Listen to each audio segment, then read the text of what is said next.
Hi everyone, it's Merc007 here. Thank you for joining my board game video. Today I'd like to take a look at the treasure ship of Zheng He, which is getting an international launch. Please enjoy!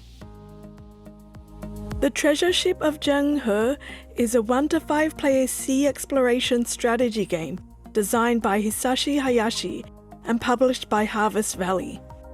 Hisashi Hayashi has designed many fun games in Japan, including Yokohama, Trains, and so much more. I got to take a little look at this game in person, and it blew me away with how much fun I had in the game. The images I took of this video are from the early sample prototype of the publisher. So some of the components here are very early prototypes and will be updated in the final edition. And some of the component names I use in this video may be different to the final version. The treasure ship of Zheng He is a fun ship exploration game where you get to travel the ancient seas as a commander in Zheng He's fleet. Zheng He was a famous admiral, explorer and diplomat from history in the Ming Dynasty in China. He sailed across distant seas all the way to Africa, building diplomatic relations with many countries in 7 epic voyages. The game is played over 7 rounds to represent the 7 voyages. In the treasure ship of Zheng He, players need to work with the high officials, gather resources, build diplomacy, bring back rare animals, fight pirates, and more. Whomever can gain the most victory points in the 7 rounds is the winner. There are 3 shared game boards. The High Official board, where players interact with officials to gain rewards before a journey. A random set of cards, depending on their rank, will be placed on the board in setup. The Planning board, where the route and number of ships are revealed. In the setup, the voyage cards are shuffled in a deck, and 1 face-down card is placed on each of the voyage spaces. And the main board, where you navigate the fleet. There are 5 Great Nation country tiles which have an A side or a B side, and depending on the side you choose, that side will be placed on the board. Players also have their own player board to store their resources, to store and arrange the animals that they collected to gain victory points. I didn't get to see the prototype of the board, so I'll show you the image from their campaign page. Players also start with 8 offering tokens, 2 voyage planning tokens, 5 diplomacy tokens, and 15 monument tokens. Each player's scoring token starts at 0 on the score track, and a reputation token is placed at 0 on the reputation track. Decide a start player, and each player receives different resources consisting of gold, weapons, and other resources depending on their turn order. Each round has 4 phases that are pretty easy to follow after the first time. In the High Official phase, starting with the first player, players take turns in selecting a High Official. Place 1 of your offering tokens on a High Official space and give them the items they require, and they will reward you with resources to help you on your voyage. The lower officials are for free, and the higher ones will cost you more resources. Some officials you can visit again in another round, but some officials you can only visit once in a game. Which official you choose will affect your initiative in the next phase. Officials higher up and furthest to the left get to go first or earlier in the next phase. You may receive 1 or more of the 5 emissaries. Sometimes you will get a choice between 2 emissary colours, other times you will get to draw a random one from the bag. Keep these in your play area and they'll be used later on when you send them to their nation. At the top of the official board is the Emperor space, the Emperor who tasked Zheng He to go on his voyage. It's an endgame area used at the end of round 7, where you will need 2 of each of the high resources to gain 30 victory points. In the planning phase, the players who gifted the highest and leftmost official gets to go first. players place one of their ship's planning token on one of the face-down route cards. If you place it on the leftmost fleet, it will be the first fleet to set sail during the voyage, but also be the closest to China, gaining less benefits. If you choose the rightmost, your fleet goes last and may be able to reach further countries further away for better resources. In the voyage phase, starting with the player who controls the leftmost voyage, they reveal that voyage card and it will tell you the number of ships you can take, as well as the encounter that will take place. For example, it says 3, which means you control 3 ships, 1 flagship and 2 smaller ships. And in the first leg, where that first dot is, there will be an encounter of a pirate. Then place the ships on the main board, starting with the closest unoccupied port near China, then filling up the next ports in a line. As the active player controlling that part of the voyage, you get to place the flagship, the biggest ship token, on one of the ports, as well as navigate which direction the fleet will take. If a player received an extended route token, that player gets an extra ship to add on the map.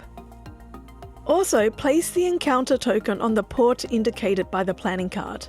If there's an effect on the planning card that affects all the players, for example, pirates attack all players, then it occurs now.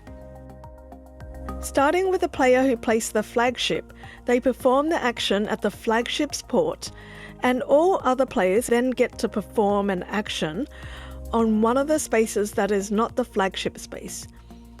But if they do want to perform the same action as the flagship space, they must pay an expensive directive order token. To perform an action at the port, you must first defeat the pirates, if there are any, by spending the equal amount of weapon tokens. If you have a cannon, which is a resource you keep for the whole game, you can fire it to add 1 extra firepower. Once you defeat any pirates, you move up on the military reputation track, according to the pirate's power. Receive all the rewards from that track that you passed and stopped on. Or, instead, you can give a gift token to bribe the pirates and safely continue on, but you won't receive any reputation. And you can always ignore the pirates, but then your turn ends. Then perform your actions at the port. In spaces with a resource, you will receive those resources. For example, gold, whale ambergris, a rare animal, and so on. In spaces of trading, you can perform a trade with the local merchants.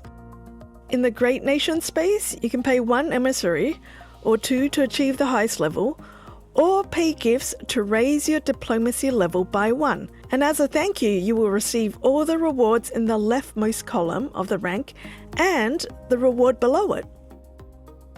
The column on the right is for endgame victory points. And players that reach the highest level at the Great Nation will gain bonus endgame points. If you get to collect an animal, place it on your player board. The first animal must be placed on the S space, and then subsequent animals need to be placed adjacent and touching another animal space. Any errors that indicate a reward you'll gain once you cover that space. Animal placement is important as it affects scoring. Each covered square gets 1 victory point, and the biggest overall area in your player board, that's like a square shape or rectangle shape that's covered up, will also gain 1 victory point per space. So it's a great way to collect some giraffes and camels and so on and gain some good victory points. If you haven't built a monument at that port, you may now build it by paying the gold required and placing your monument token there. You can only build 1 monument per port. Monuments are very important and powerful as they allow you to perform the action again, as well as a knock-on effect action. First, you get to perform the action of that port again, where you built the monument. Then, you get to perform the actions on adjacent spaces, where you had previous monuments built, allowing you to chain your actions in a fun and interesting way.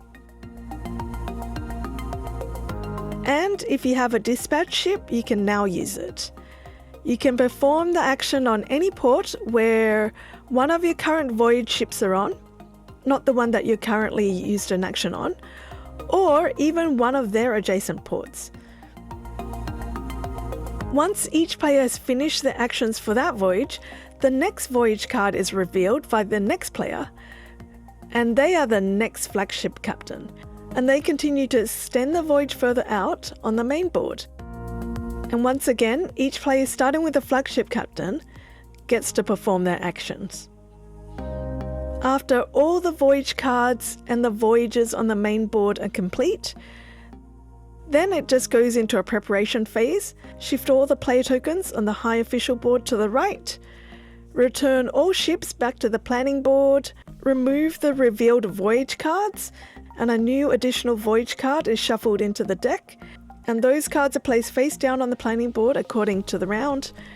Refresh the cannon tile if you own one, and the round token moves one space to the right, and the starting player token is passed to the player on the left.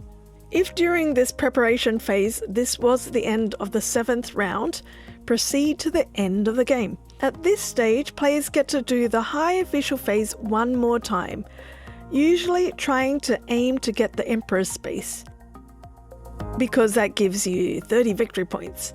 Then scoring proceeds. Players add up their current victory point on the score track, plus any military reputation victory points, and add up their end game victory points obtained from the Great Nations, add up any high official victory points, count up the animal squares that are covered up on their own player board, add 1 victory point for each monument built. For every 2 trading tokens you own, score 1 victory point. For every 3 gold you have, score 1 victory point. Each directive, order token, dispatch, and gift you own score 1 victory point each, and the player with the most victory points is the winner. In the event of a tie, the player with the highest amount of weapons breaks that tie. The clips I took probably don't do any justice to how fun this game is. The treasure ship of Zheng He has so many fun decisions to make. Some of my favourite parts of this game were that each phase changes who goes next. Choosing the high officials affects who goes next in the planning phase. And then in the planning phase you get to choose if you want to go first, in the middle, or last for the voyage phase. Also, when you build a monument, it gives you an extra action, and if you have a monument next to the monument you just built, you get an extra action. So it kind of has this knock-on spreading effect. And the amount of interesting thematic items you can collect to help you gives you more interesting actions. For example, the dispatch ship, and so on. And planning which animals to take and how to place them on your player board is really fun. It also has lots of mechanics with a clever twist. I really like that double action and the knock-on action.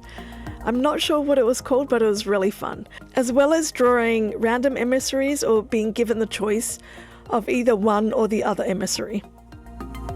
Halfway through round 2 in my first game, I really began to enjoy the game, and then at the end of the game, I was blown away by how much I loved each round.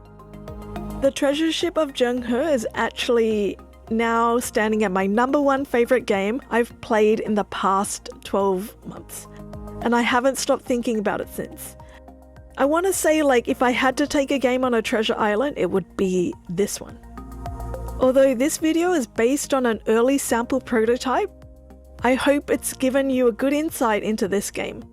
The treasure ship of Zheng He is launching internationally on Kickstarter. I've put the links in the YouTube description. You can also follow their social media if you're interested in more of their creations. I hope you enjoyed taking a look at the treasure ship of Zheng He with me. If you'd like something new and fun to play, I recommend supporting local creators from Japan. Thank you for your wonderful support as always. Please like, share, or comment in my channel if you like the content. Thank you for watching. Until next time, happy gaming!